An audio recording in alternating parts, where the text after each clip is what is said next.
No, I'm headed back to Vermont. So, how's it going? Yeah, my daughter's getting married. It's really busy, so I'll get back there.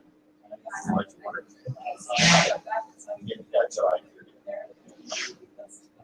Yeah, and I've been to the North Slope between. yes, yeah, as soon as we get back. So I'll just go back to that stuff. And then we leave tomorrow to go to Nome.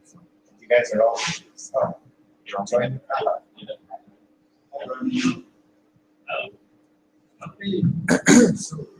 Yeah.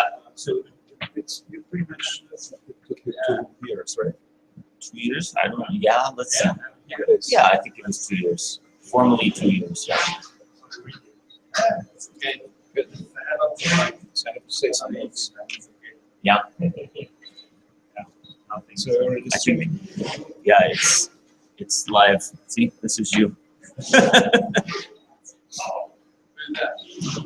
It's online for Bo and Hannah and I don't think so. I don't know. No one's there yet. But it's 7 p.m. Yeah.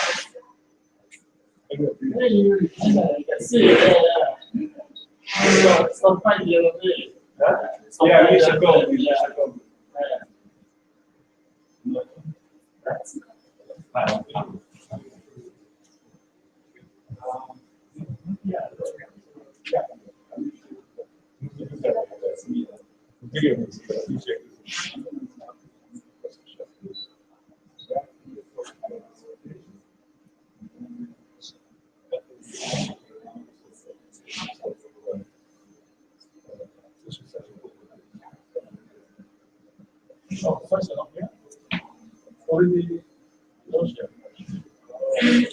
Yeah, he stayed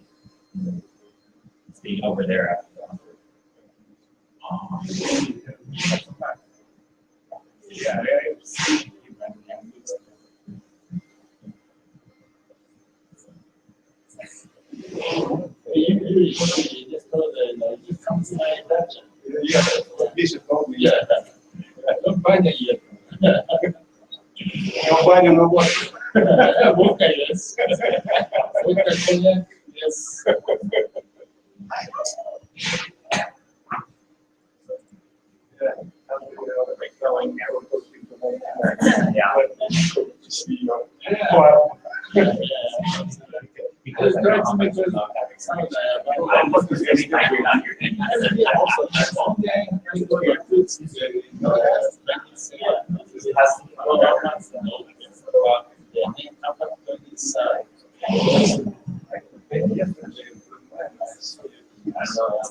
Yeah, maybe a couple more. Two people are online.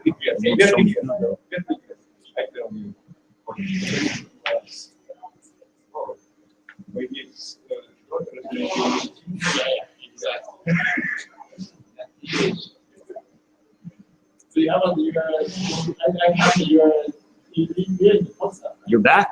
Yeah. Oh, last night? Yeah, it was like midnight. Wow. Yeah, we did a tour de force. Nice. How are you guys doing? Good. If we will not see you. What's that? If we will not see you before going to. You leave us off saying something crazy? No, I'm leaving tomorrow. Well. Oh, you're coming to. Oh, well, I'll stay awake as long as possible. Yeah, because we'll try to make it as exciting as we'll possible. have some celebration at my house. Nice. At 6, yeah. Oh, okay. But just in case, you have to take lots of warm clothes when you go to Canada. Okay. Indian clothes. Okay. Yeah. Obviously, we're going very far north, so. You have to go for it. You what? I mean, you followed the tracking thing on the. I saw there. Yeah. Yeah, Yeah, probably. I think it is. It's just a nice opening size. Yeah, this is where I'd rather be right now. It's very nice.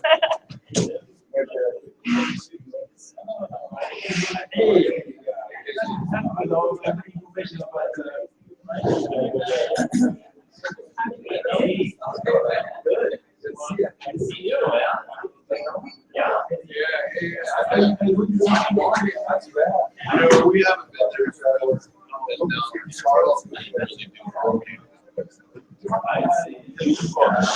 Not regularly. She's still there. Sure, she.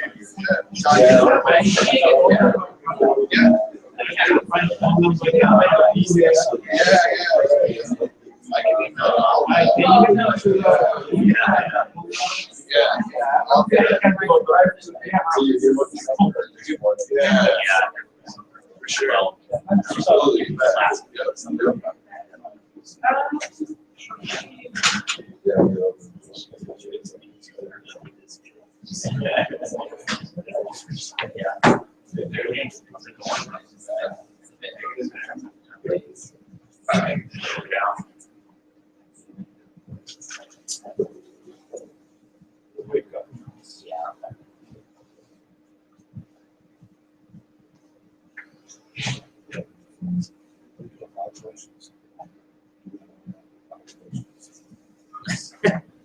Not you.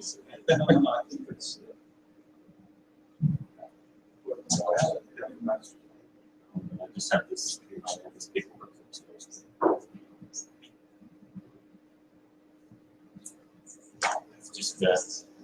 It's just for these guys to sign.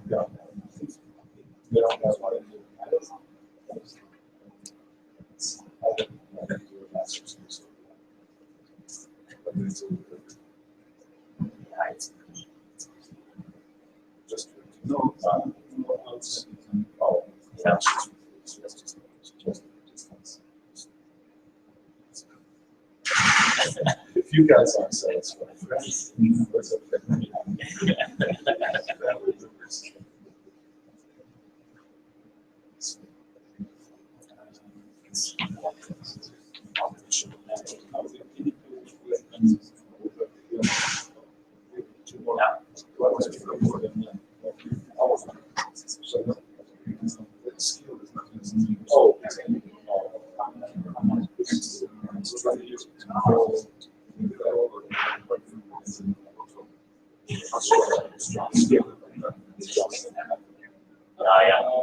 Right. Too late. It's already in my house. Yeah, I think this is a title we came up with a long time ago. Now, if I sat down and thought of the title, it was probably much.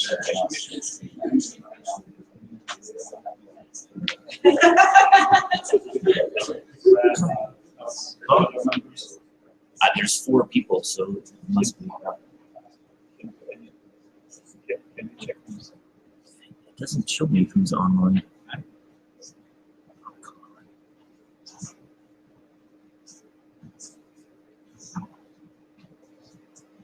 can they say something? No. No. Not through this. Yeah, that's good.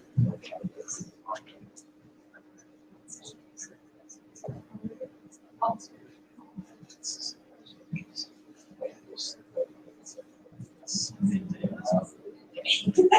think they must be there because.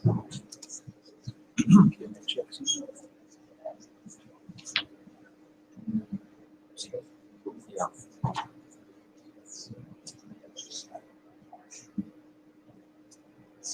We are checking if another 2 members of the meeting, like online. And Svalbard. I think Hannah's in.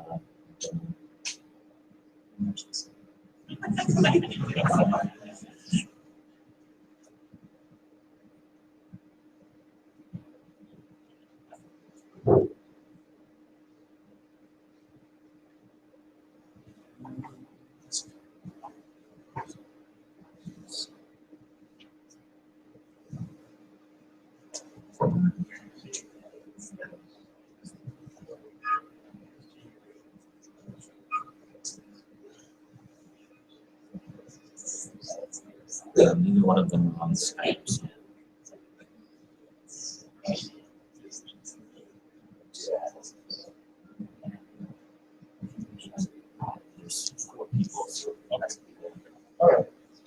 Okay. Well, thank you very much for coming in summer. Today we have a very exciting day. It's this is massive. This is intense. I feel, I know well, however, still give you some information. So, he graduated from Fort Lewis College in Colorado in 2001. His bachelor's degree in environmental biology. And he spent some time working in Arizona and then in 2008 he joined Conference, which was very good for him and even better for the conference. So he really helped a lot to well organize all the measurements, lots of power measurements we were doing at that point in a very kind of streamlined manner. And also he did lots of improvement to our measurements network, including some real-time measurements knowledge available then. Of course, I presented all these things on our website. So thank you all for that. Yeah, lots of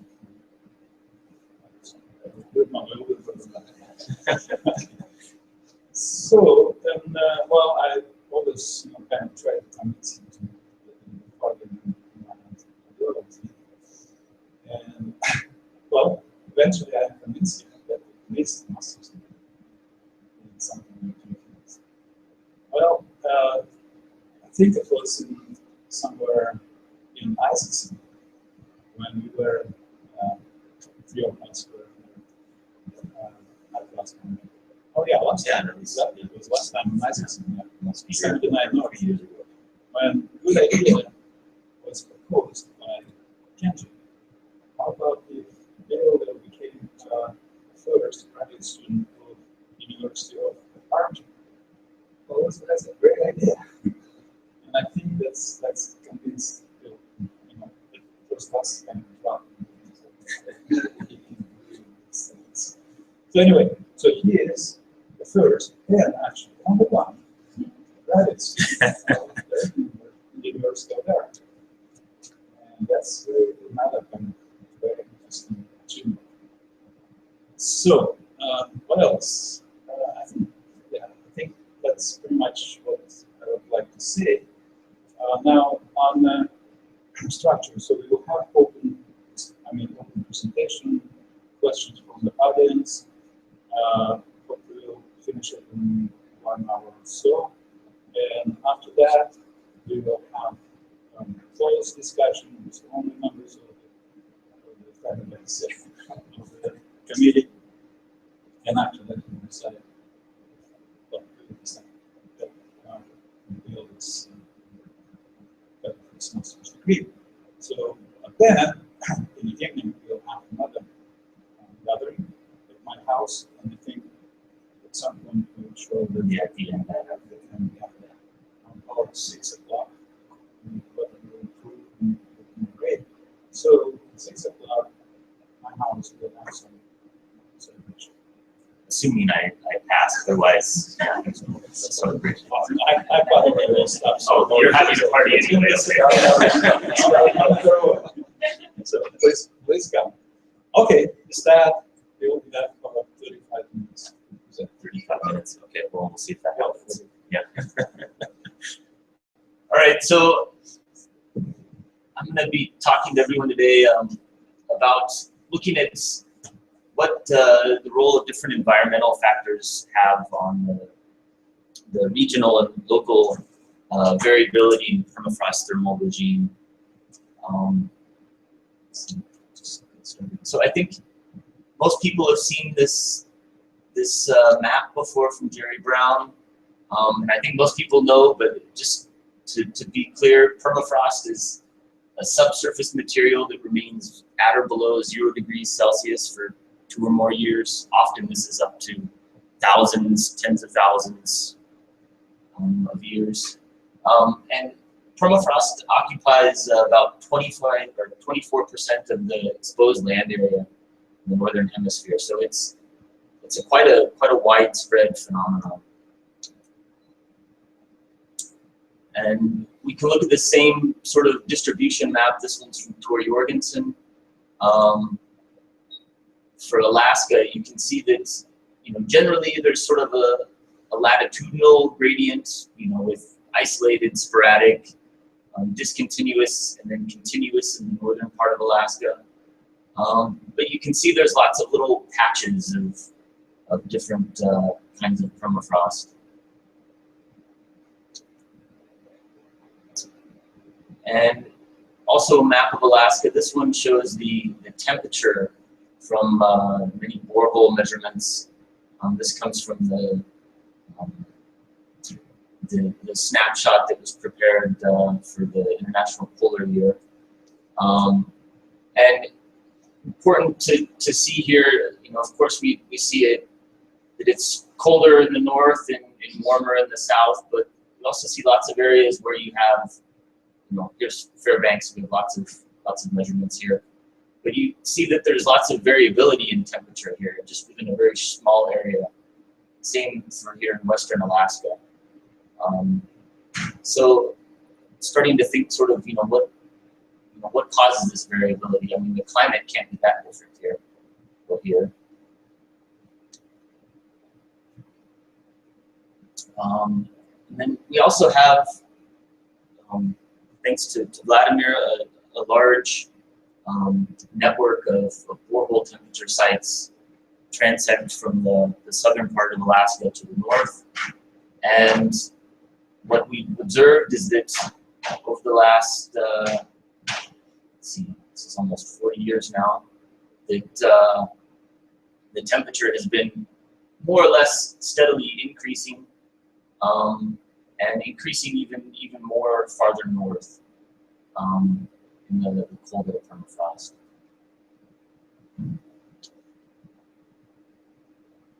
And so, why do we care about permafrost? I mean, it's getting warmer, and but who cares? Well, one of the things permafrost has a lot of is ice, and this ice, when the permafrost thaws and the ice melts, you see large impacts on infrastructure. These are some buildings in Siberia, and also pipeline in Siberia. And then I think probably everyone's seen this picture. This is the parking lot behind the building here. So, it can be even a problem around here where we live. But the other thing that permafrost tends to have a lot of is carbon. And this is a map of the distribution of carbon in the permafrost affected areas, the top meter. And the carbon is sort of locked away as long as the permafrost remains frozen. But as soon as the permafrost begins to thaw, then this carbon can decay and be released into the atmosphere as methane or carbon dioxide. And they're both quite strong greenhouse gases. And so this creates a positive feedback loop that increases the warming.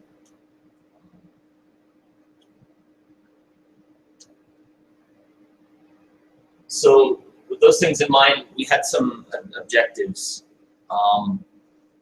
We really wanted a better understanding of what controls the spatial variability of permafrost, the thermal regime of permafrost. And this is needed to help constrain models.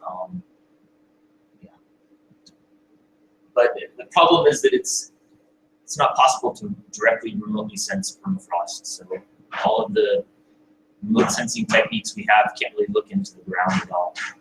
This means we need some sort of proxies. And so sort of the main question is, within a region where the climate is more or less uniform, what is it that controls the variability in permafrost thermal regime. And then to look at this, I have sort of two parts to this. One is a regional, sort of look at a regional scale, and then one is a local scale. The regional scale, it's a study in Selawik, the Selawik area, Western Alaska. And the local scale is in Fairbanks. Yeah. So thinking on sort of a regional scale in central Alaska, this is a figure from Tor Jorgensen, a lot of people have also seen as well. And this sort of helps sort of show the type linkage that we see between vegetation and permafrost. And yeah, so we can think about these groups of vegetation as ecotypes. This is also a figure from Tor. And these ecotypes are kind of a nice way to think about these vegetation communities because they incorporate not only the vegetation, but also the climate, the hydrology, the soil type, and the snow dynamics to some extent through the way that the vegetation interacts with the snowfall and snow accumulation. So then the question is, can we also put permafrost thermal regime in here?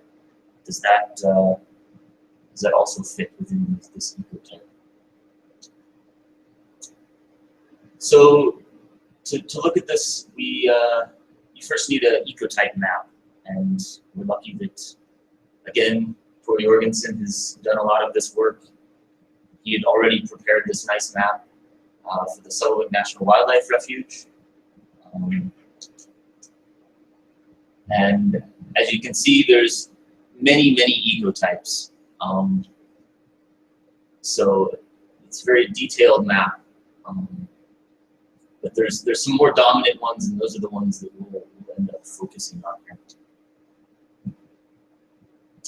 So with Tor's help, we selected about 20 different sites within the Selawik National Wildlife Refuge.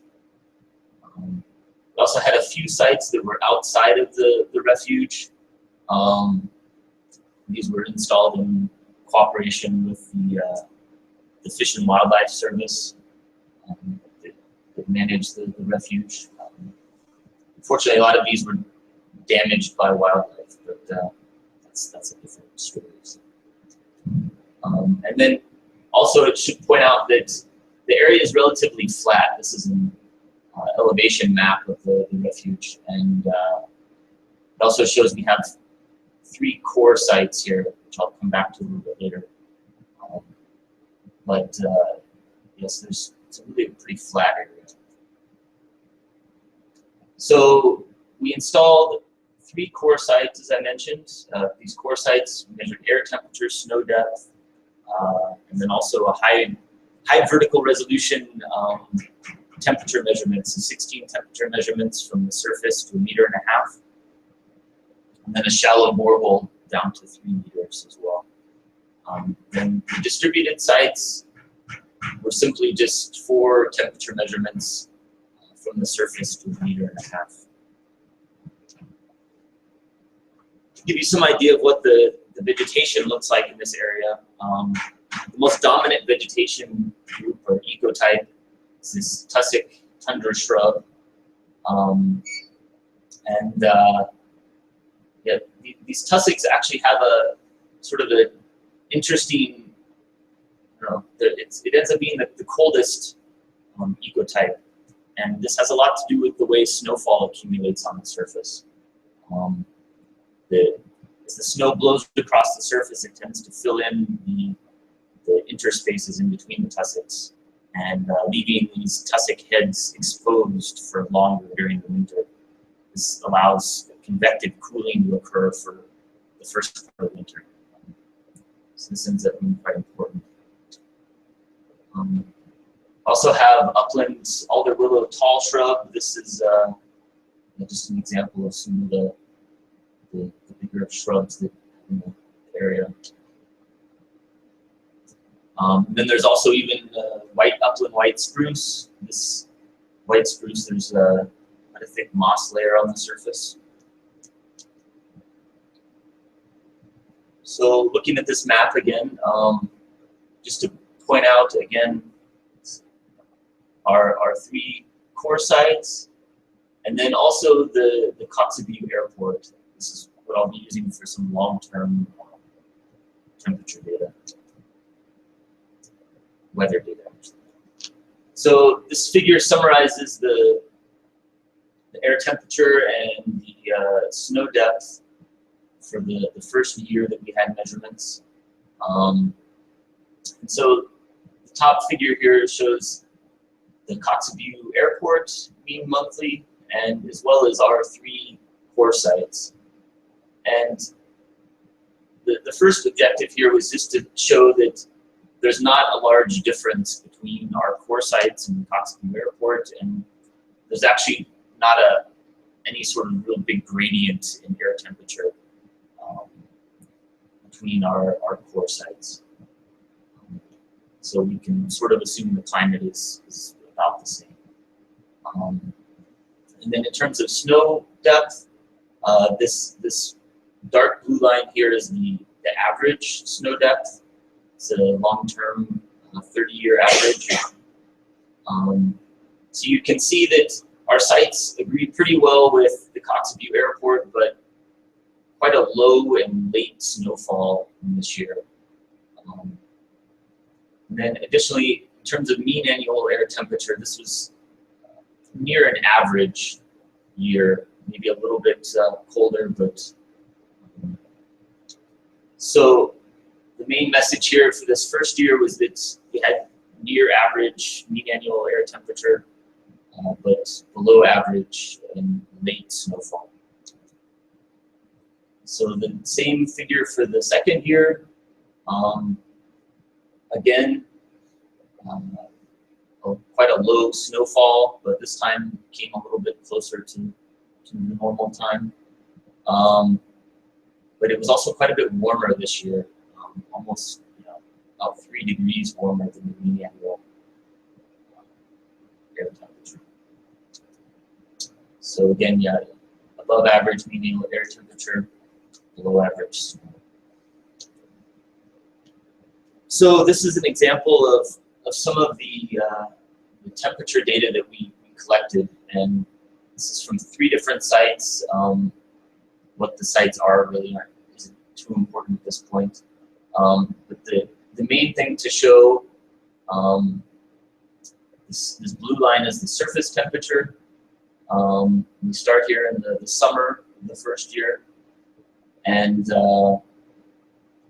see that as the surface temperature drops below 0, this dashed red line indicates when the freeze back of the active layer begins. And then this whole period is showing the time when the active layer is cooling and refreezing. The blue line is, the blue dashed line is when freeze back of the active layer is complete. And what I'd like to point out is that all the sites begin to refreeze very similar dates all across the whole study area. But what's very different is the date at which the active layer is completely frozen again. And then in the second year, see also they begin to refreeze at about the same time, but the length of time required to refreeze the active layer is quite different. So using these time series of data sort of as like a fingerprint almost, I did a cluster analysis. And what this does is just measures the difference between each data set. And that's what this distance number represents, is how different the 2 data sets are. And the result of this was 4 groups of sites. And importantly, the sites that are the same ecotype tended to group together, and similar ecotypes also group together. So this started to give us some confidence that this approach might be a good one.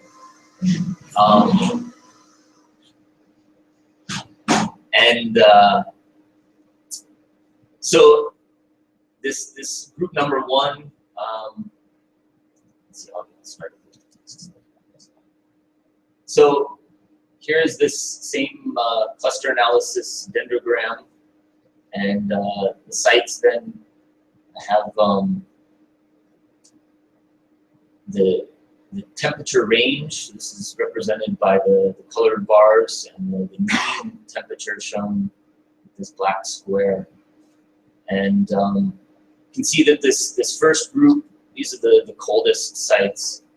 But you can also see that they have very similar mean annual temperatures, as well as similar temperature ranges at all depths. And then this group number two, the sites are mean annual temperature is a little bit warmer. Still similar ranges in temperature. Group three, warmer yet, but these sites still have permafrost. And then group four is all of the sites where we did not observe near surface permafrost. The blue numbers here show the calculated active layer thickness at all of these sites, and this is one of the things that there's some more variability in within the groups. So this is the second year that I had said was quite a bit warmer, and you can see this reflected in the temperature data. But all the sites still seem to have very similar similar temperature ranges and mean annual temperatures within each group. And our sites that still don't have any permafrost. We can also look at these sites according to the active layer soil profile. And so here on the bottom, we have these cluster groups again, and the sites are all on the same order as they were before. And important thing to see here, this green shows the moss layer you find in all these sites. And then you can also see the organic layers, the fibric and humic layers. So we see that these coldest sites tend to have a quite thick moss layer and also tend to have thicker organic layers. We see that in general, the moss layer becomes thinner and these organic layers become thinner as the sites, as we get to the warmer groups. And then when we finally get to the group with no near surface permafrost, we see that we actually do not have a moss layer on the surface, and in general, the organic layers tend to be quite thin. So this with the moss layer is important. So we find that there's,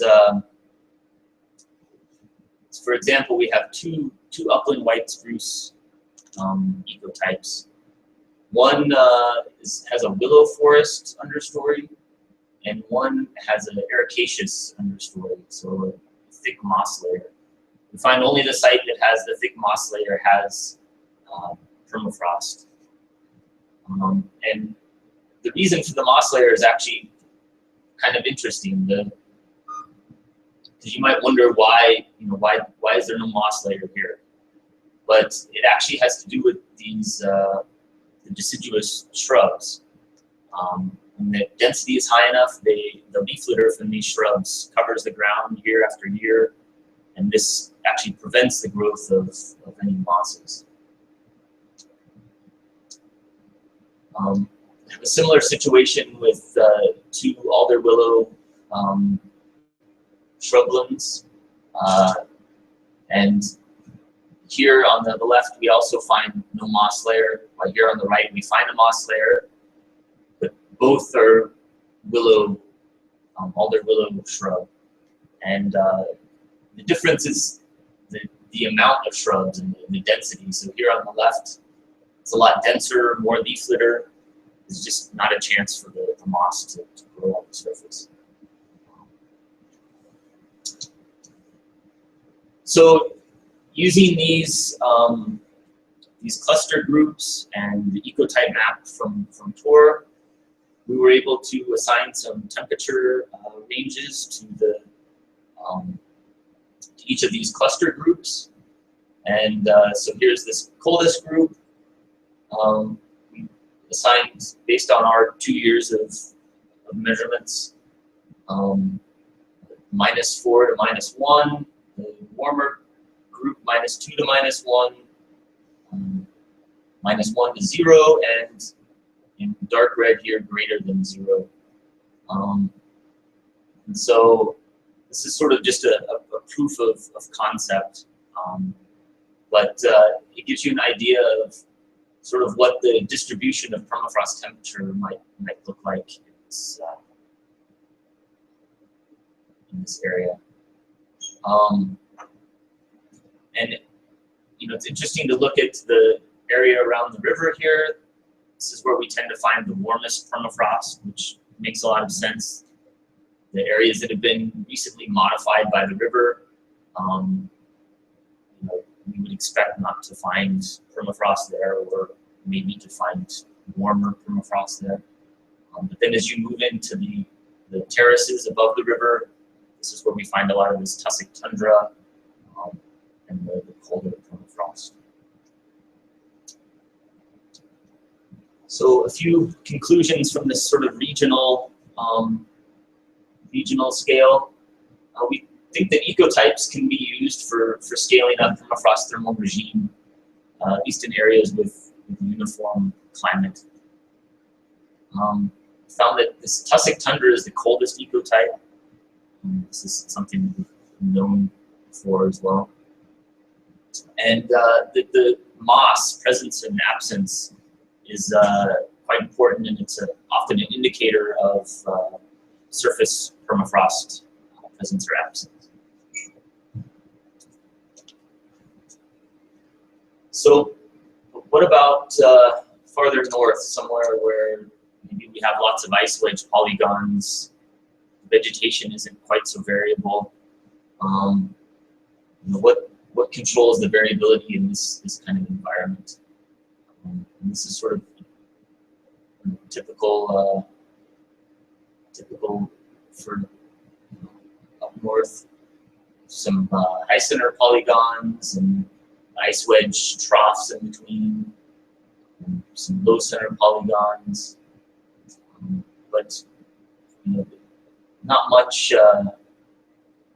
else obvious. So to look at this, we, in conjunction with NG Arctic, we picked 4 study sites.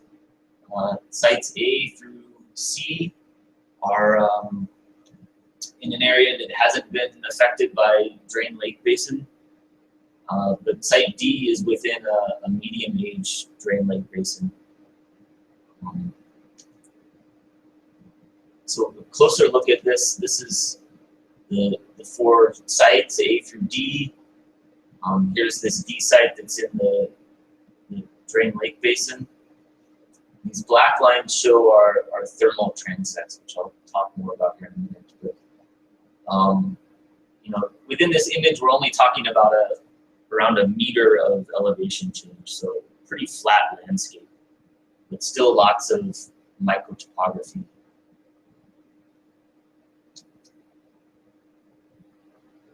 And so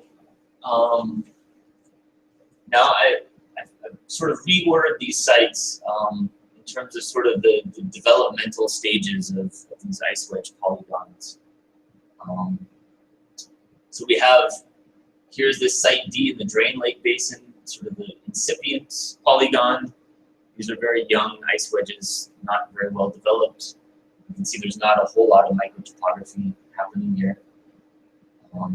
Site A, this is our low-centered polygon. More developed ice wedges, more microtopography, low center, and then low through the troughs here.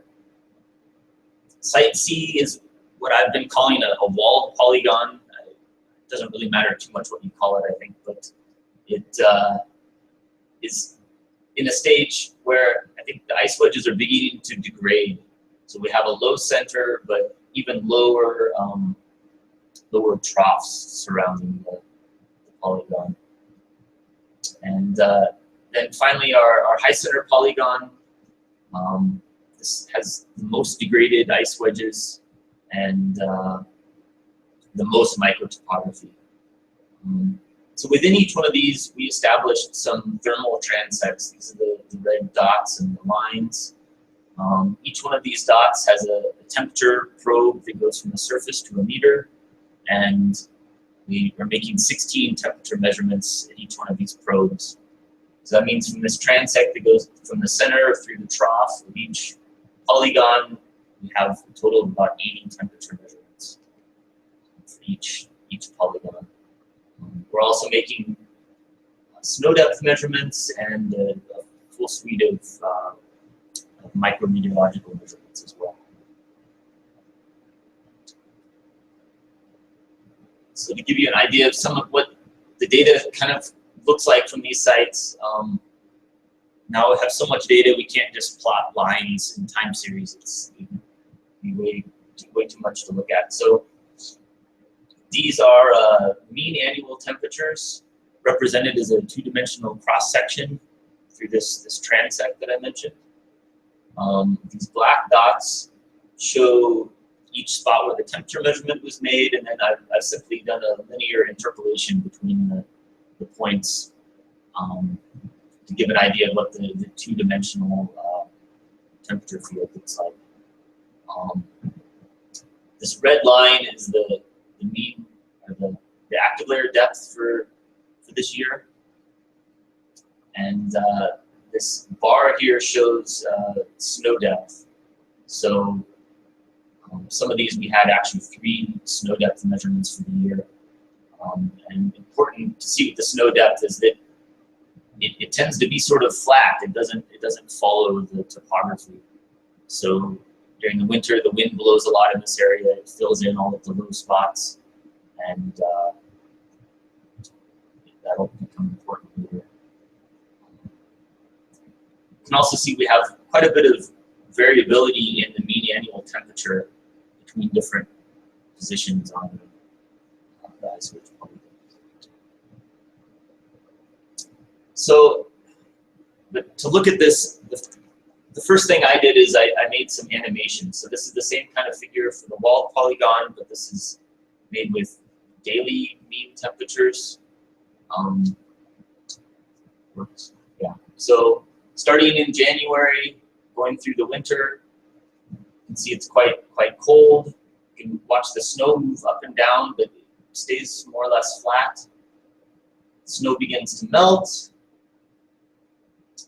And as the snow disappears, this black line shows the active layer, the thaw depth. And move through the summer, active layer gets deeper. Then here is it begins to refreeze, the snow starts to accumulate. You get a lot more snow in the troughs and in the centers, while this ridge stays exposed and relatively cold. And the trough and the centers tend to be the last to refreeze. So I made lots of these figures, and they're really fun to look at, but you can't really get anything quantitative from this. But I spent a lot of time looking at them. So to have something a little more quantitative, look just at one of these probes for 1 year. And I plotted, here's the snow depth, this light blue line. And this dark blue line is the thaw depth. And then this dashed blue line is the refreezing. So you can see that as the snow melts, the thaw begins, and as expected. And then around August 20th, we reach the maximum thaw depth. Then you can see pretty shortly after, maybe a couple of weeks, we we start to get refreezing from the bottom up. And also about that time, the surface begins to refreeze, right about the same time that snow begins to accumulate on the surface. And the point at which these two freezing fronts meet, you can say that the freeze back of the active layer is complete, and in this case, 54% of the refreezing of the active layer was actually due to freezing from the bottom up, so upward freezing.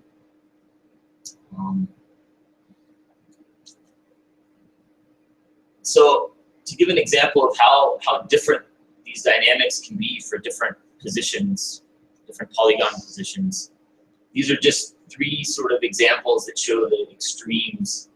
You can see that the thaw of the active layer begins around the same time, but the depth of the active layer and the time at which we reach maximum active layer thaw isn't necessarily the same, and actually can be quite different. Also, the amount of upward freezing is quite a bit different between polygon positions, as is the date at which the active layer is completely refrozen. So this area contained within here is sort of the area that's available, it's thawed, it's available for biological activity.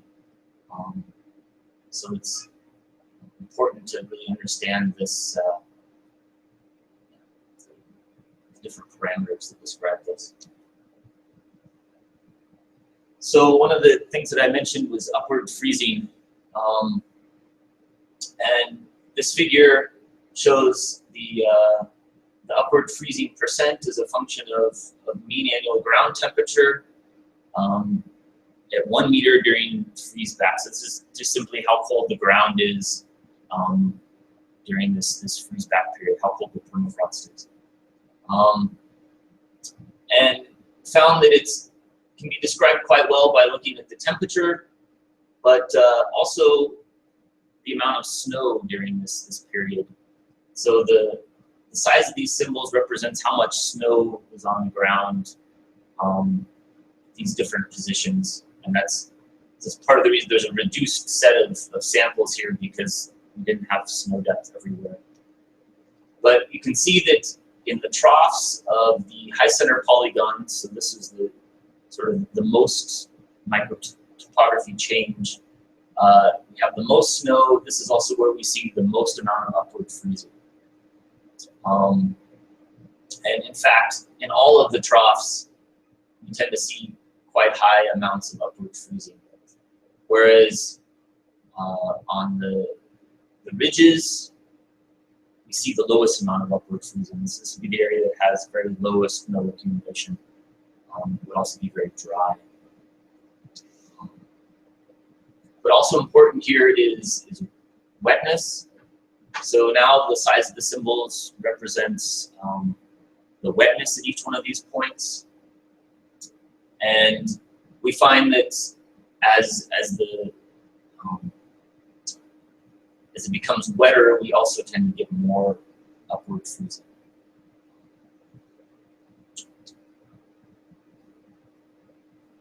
So another important parameter was the freeze back date. So this describes how long this thawed period is. And we have the freeze back date as a function of the surface freezing degree days during freeze back. This is sort of a mouthful to say, but it's the freezing degree days accumulated during this freeze back period, the time when the active layer is refreezing. And we find that the size of the symbols here indicates the wetness. Again. So we find that the wetter sites take much longer to refreeze, and the drier sites refreeze much faster. And also interesting that this high center polygon overall refreezes the fastest, and the centers of the high center polygon refreeze the earliest. So this high center polygon actually has a much shorter thawed season than the rest of the polygons overall.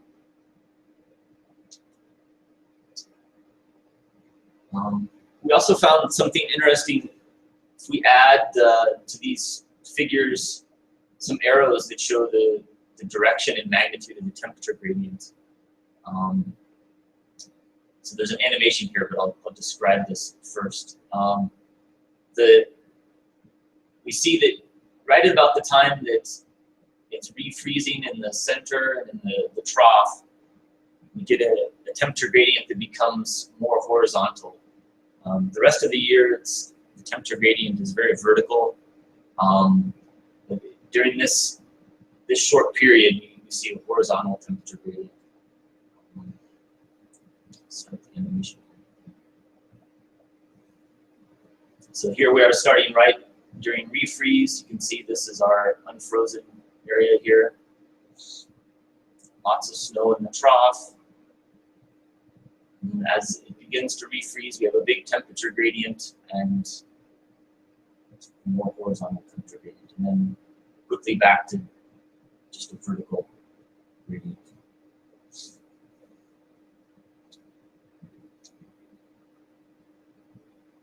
So a few conclusions from this part of my talk.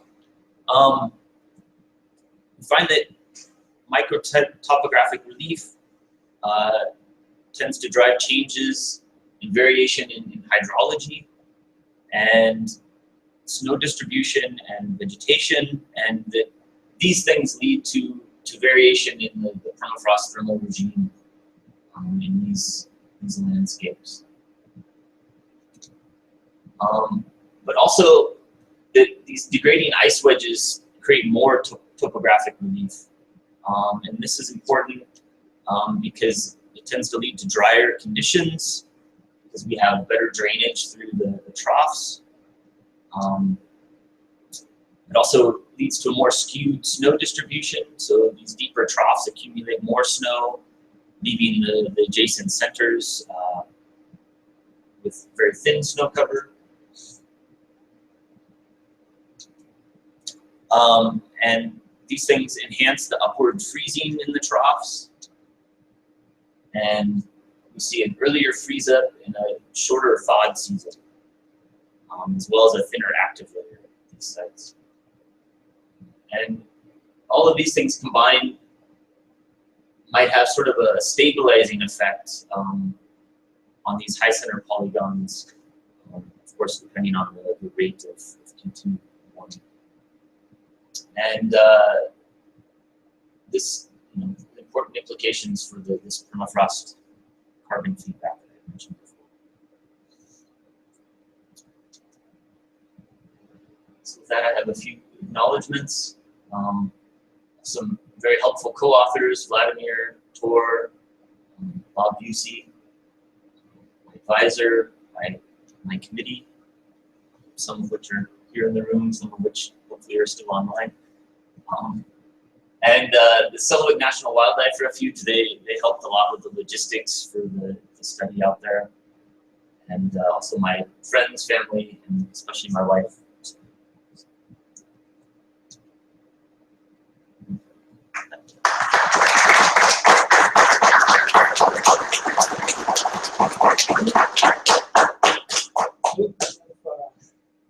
Questions from the audience. The members of the committee will ask questions later, but now it's time for you to ask questions.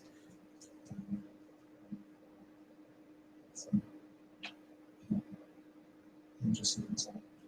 Yes. Just going back to the regional cell area. Yeah. That's a street ecotypes. And I was just wondering, because I know I just played around with like rusties and the other night I was like some geology, and I wondered if you got any stats like about this geology. Yeah.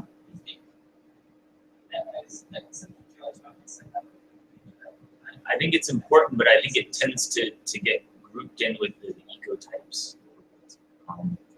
The vegetation is often very specific about the soil characteristics. So I think it tends to get included in this ecotype.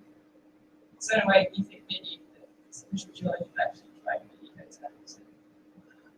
I mean, it's a really complicated group of things. So that means certainly the soil type is important for vegetation.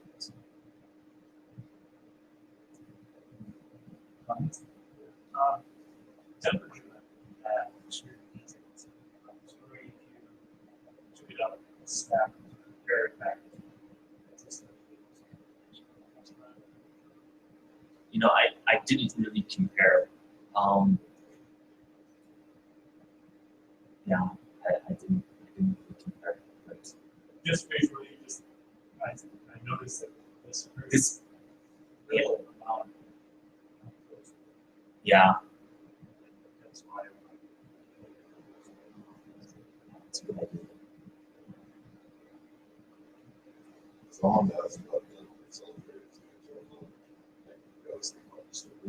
Yeah.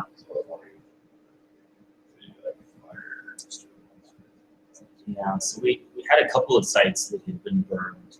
I didn't really mention them much here, but we had one of these tussock tundra sites that had been burned 10 years before we instrumented it. And we found that it actually still grouped with the other tussock tundra sites. The main difference is that it tended to have a deeper active, but it tended to still be as cold as the other tussock sites. I think this is probably because you still have these tussocks there, so you're still getting this effect during the winter with the snowfall. What's different is you don't have any more moss on the surface protecting you in the summer, so this needs to be active.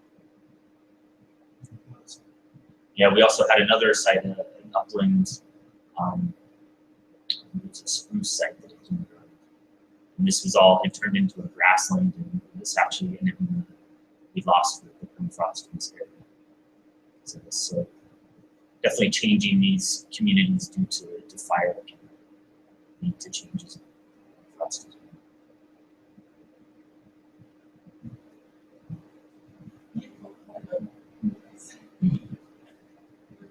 So what do you get? So you said that upgrade freezing from the bottom of the Yeah. high crops. So how much of that upgrade freezing do you think is coming from lateral cooling from the center? I think actually the amount of lateral cooling is probably not very much. The main thing that's going on in these troughs is that they tend to be wet and they accumulate a lot of snow. So this blanket of snow early in the winter really slows the amount of freezing that can occur from the top down, and it just allows more time for the freezing to progress from the bottom. So I think we see a small horizontal temperature gradient, but I think it's interesting, but it's probably not hugely significant.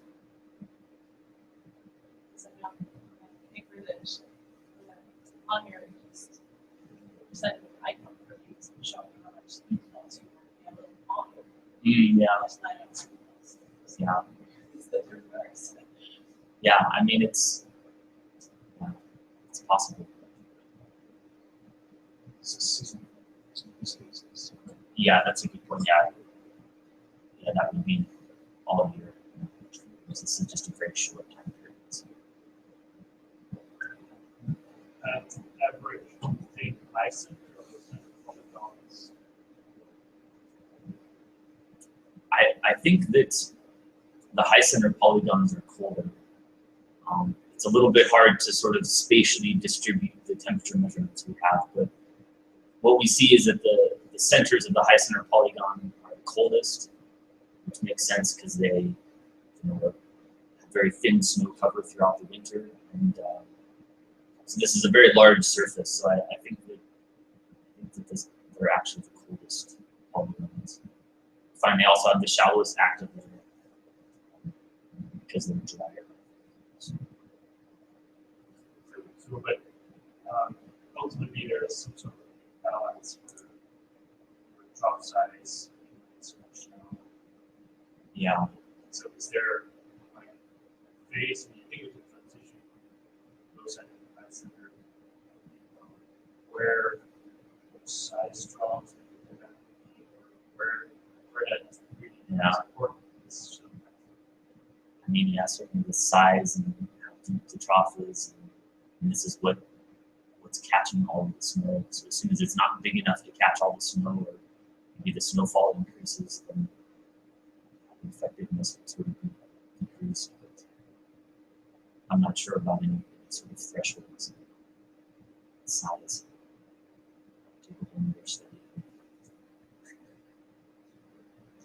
So across the polygons, what kind of thought pattern do you have for variation? So moistures, elevations, kind of similar.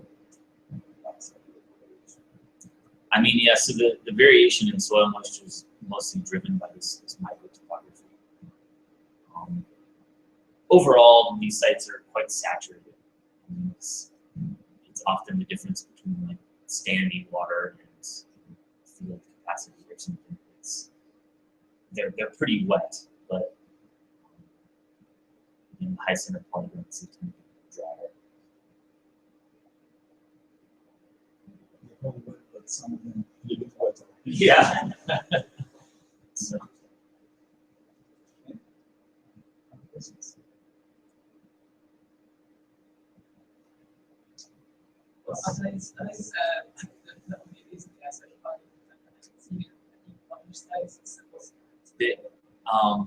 I have them. I will publish them with my thesis and hopefully with the manuscript on. Yeah. So I have these for all the polygons for the whole time. Kind of fun to look at. Well, I think it just many different levels actually.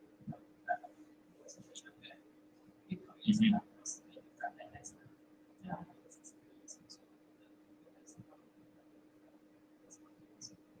Yeah.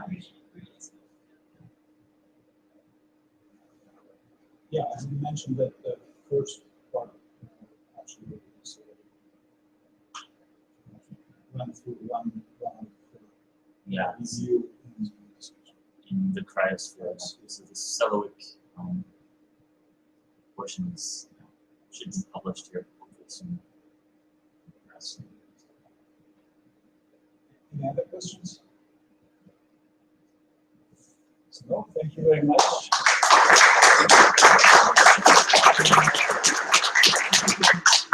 Show the Yeah. I'm getting that. Yeah. We're getting. I don't think I. It's a little bit. Yeah. It's too coarse. Yeah. It's this was my place. Someone else. Winter house, yes. It didn't. No, it's a Well, wait. Here I can just.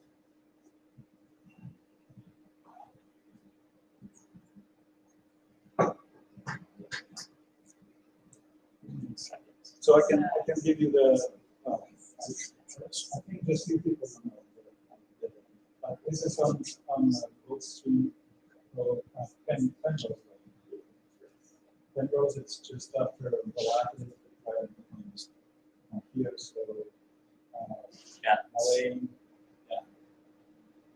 The lane, and then the Lane Road, and then turn right on Gold Street. And it's Right, entrance. The entrance to the driveway looks like.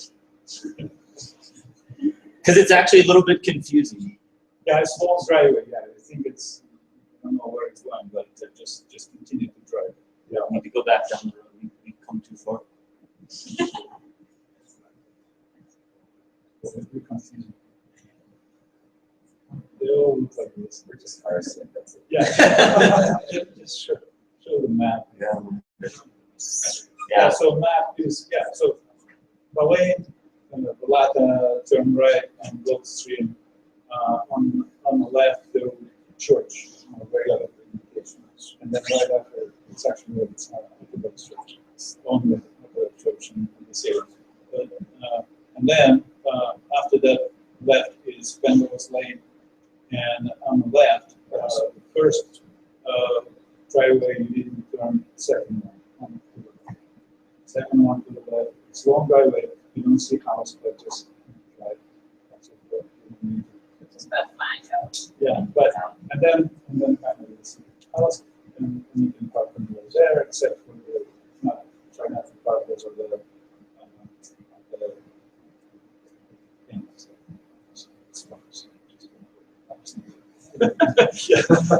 Don't park on the grass track, but it's okay. Well, yeah. So I think, well, yeah, and Yeah. Yeah, I can. So my phone number, I think I don't know anyone that doesn't have, but it's area code 303-351-1105. And, if you get lost, send out a search bar. yeah, they all have this iPhone, so that just the address 2137 Penrose. Okay, so we need to go around 6. Right. Thank you everyone for coming. Thank you.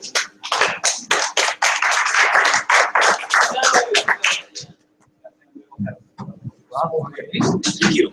Good. Thanks. Jamie. All right, yeah. Yeah. Yeah, I can. So, Hannah and Bo, if you're still listening, we'll try to get you on Skype in a few minutes. Oh, yeah.